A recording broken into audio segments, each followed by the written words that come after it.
പാകിസ്ഥാനിൽ ആണവ ചോർച്ചയില്ലെന്ന് രാജ്യാന്തര ആണവോർജ്ജ ഏജൻസി സ്ഥിരീകരിച്ചിരിക്കുന്നു. കുറച്ചധികം ദിവസങ്ങളായി ഇതിനെക്കുറിച്ച് വളരെ നിരന്തരമായ ചർച്ചകൾ സോഷ്യൽ മീഡിയയിൽ നടക്കുന്നുണ്ടായിരുന്നു.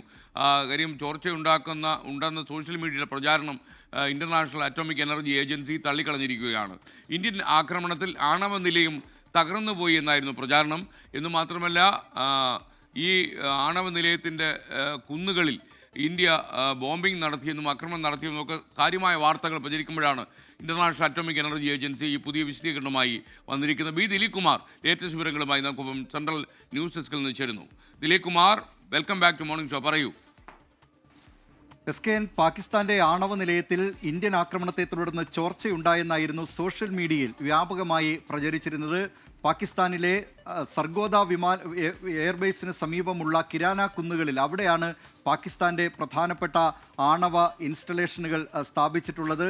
അവിടെ അതിന് സമീപം നടത്തിയ ആക്രമണത്തെ തുടർന്ന് ആണവ നിലയത്തിൽ ചോർച്ചയുണ്ടായിട്ടുണ്ട് എന്നതും ഇതാണ് അമേരിക്കയുടെ പെട്ടെന്നുള്ള ഇടപെടലിന് കാരണമായത് എന്നും വ്യാപകമായ പ്രചാരണമുണ്ടായിരുന്നു. മാത്രമല്ല, ഇക്കാര്യത്തിൽ ചില രാജ്യാന്തര വിദഗ്ധരെയൊക്കെ കോട്ട് ചെയ്തുകൊണ്ടാണ് പിന്നീട് പല മാധ്യമങ്ങളും വാർത്തകൾ നൽകിയിരുന്നതും.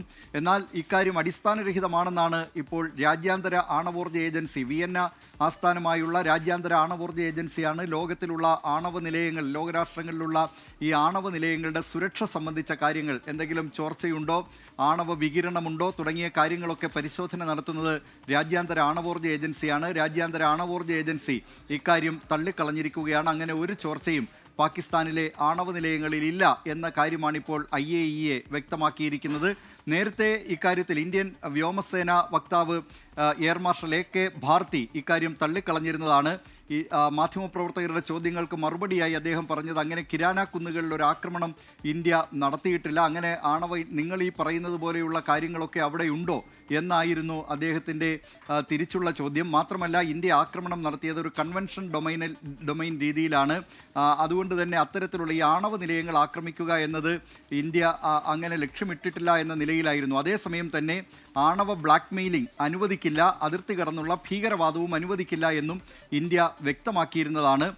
പാകിസ്ഥാനോ ഇന്ത്യയോ, പാകിസ്ഥാൻ ഇക്കാര്യത്തിൽ ഔദ്യോഗികമായി എന്തെങ്കിലും തരത്തിലുള്ളൊരു പ്രതികരണം നടത്തിയിട്ടില്ല എന്നത് ഇതിൻ്റെ ദുരൂഹത വർദ്ധിപ്പിക്കുകയും സോഷ്യൽ മീഡിയയിലെ പ്രചരണത്തിന് കൂടുതൽ ശക്തി പകരുകയും ചെയ്തിരുന്നു. പക്ഷേ IAEA ഇക്കാര്യം തള്ളിക്കളഞ്ഞതോടുകൂടി സോഷ്യൽ മീഡിയയിലെ ആ പ്രചരണം അവസാനിക്കുകയാണ്. മാത്രമല്ല, ഇക്കാര്യത്തിൽ ഈ സോഷ്യൽ മീഡിയയിൽ പറഞ്ഞിരുന്നത് അമേരിക്കയുടെ ഒരു വിമാനം, ഒരു ബീച്ച് ക്രാഫ്റ്റ് വിമാനം ഇത്തരത്തിലുള്ള ആണവ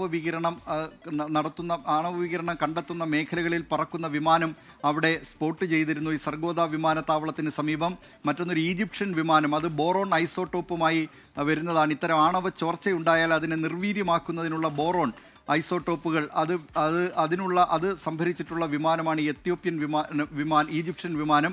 ആ ഈജിപ്ഷ്യൻ വിമാനത്തെയും സ്പോട്ട് ചെയ്തു എന്നായിരുന്നു പ്രചാരണം. പക്ഷേ ഇക്കാര്യത്തിലും സോഷ്യൽ മീഡിയയിലെ പ്രചരണം ഇതോടുകൂടി അവസാനിക്കുന്ന നിലയിലേക്ക് IAEA, രാജ്യാന്തര ആണവോർജ്ജ ഏജൻസി, ആ പ്രചരണങ്ങൾ അപ്പാടെ തള്ളിക്കളഞ്ഞിരിക്കുകയാണ്. ദിലീപ് കുമാറാണ് വിവരങ്ങൾ നൽകിയത്. കുറച്ച് ദിവസങ്ങളായി സോഷ്യൽ മീഡിയയിലും ഒക്കെ തന്നെ ചില ചാനലുകളിലും ഒക്കെ തന്നെ സജീവമായിരുന്ന ഒരു ചർച്ചയ്ക്കാണ് ഇൻ്റർനാഷണൽ അറ്റോമിക് എനർജി ഏജൻസി ഇപ്പോൾ വിശദീകരണം നൽകിയിരിക്കുന്നത്. അത്തരമൊരു ആക്രമണം ഇന്ത്യ നടത്തിയിട്ടില്ല എന്നാണ് അറ്റോമിക് എനർജി ഏജൻസി പറയുന്നത്.